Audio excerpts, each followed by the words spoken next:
मुझे घर पर आए हुए अब 1 महीना हो गया था। मैंने अभी तक कभी भी किसी की चिड़िया नहीं चाँदी थी, इसलिए मेरी चिड़िया चाँदने की तरफ बढ़ रही थी। मैंने सोचा क्यों ना भाभी की चिड़िया को निशाना बनाया जाए। मैं अब दीपा भाभी की चिड़िया चाँदने के सपने देखने लगा। एक दिन मैं अपने रूम में रात को सक्स वीडियो देख रहा था। मैं उस समय सिर्फ फैंची में लेटा था। उसी समय अचानक से मेरे रूम में किसी के आने की आहट हुई, तो मैंने झट से अपना लोअर पहन लिया। अगले ही पल रूम का दरवाज़ा खुला तो भाभी अंदर आ गई। मेरा पप्पू अभी भी खड़ा ही था, जो लोअर के ऊपर से अलग ही उभरा हुआ दिख रहा था। मैं बोला, भाभी कुछ काम था? भाभी, हाँ, तुम्हारे भाई अभी तक नहीं आए हैं। मेरे मोबाइल से इन्हें कॉल नहीं लग रहा है।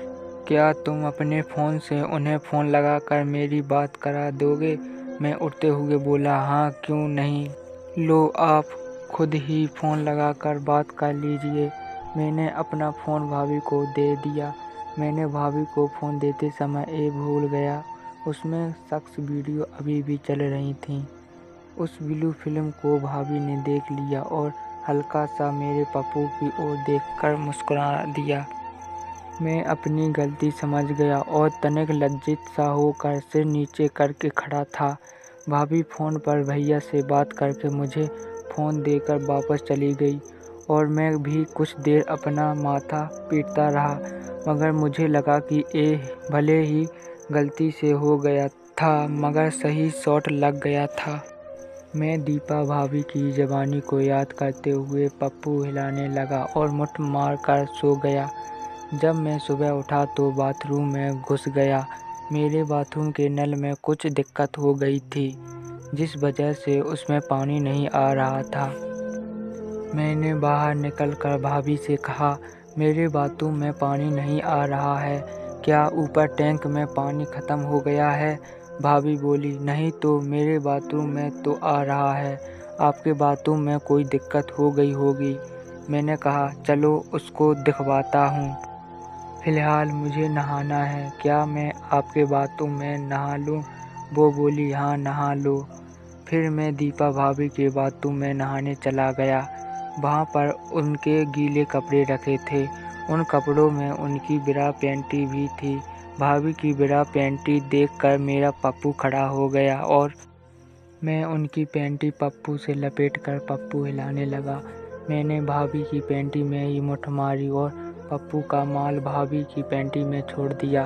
फिर मैं नहाया और बाहर निकलकर अपने रूम में आ गया। तभी मैंने प्लम्बर को फ़ोन लगाया, मगर वो नहीं आया, जिस वजह से दूसरे दिन भी मेरे बाथरूम का नल ठीक नहीं हुआ। मैंने भाभी के बाथरूम जाने के लिए उनसे फिर से पूछा, तो वो बोली, तुम मेरे बाथरूम में नहाते हो तो गंदगी क्यों फैलाते हो? मैं समझ गया कि भाभी मेरे माल की बात कर रही हैं, पर मैं कुछ नहीं बोला। भाभी मुझे झेड़ते हुए बोली, क्या अब तक कोई मिला नहीं जो मेरे बाथरूम में गंदगी फैलाना पड़ रहा है? मैं समझते हुए भाभी को मद भरी नज़रों से निहारा और कहा, हाँ जी, अब तक कोई नहीं मिला, क्या करूं?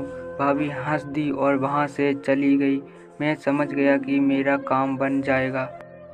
उसी दिन घर पर कोई नहीं था। खाने का टाइम हो गया तो वो मेरे कमरे में ही खाना लेकर आ गई। मैं रूम में सिर्फ बेंची में लेटा था। भाभी मुझे ऐसे लेट देखकर फिर से मुस्कुरा दी। मैंने भी सोच लिया था कि आज भाभी को अपने पप्पू का जलवा दिखाना ही है। मैं जानबूझकर अपने पैर फैलाकर उनके सामने सोफे पर लेट गया। इससे मेरा पप्पू साफ दिख रहा था कि भाभी की नज़र मेरे फूल हुए पप्पू पर ही बार बार जा रही थी। इससे मेरा पप्पू और भी खड़ा होता जा रहा था। तभी खाना खाते समय मेरे पप्पू के ऊपर सब्जी गिर गई, तो भाभी अपने रूमाल से पप्पू पर गिरी सब्जी को साफ करने लगी।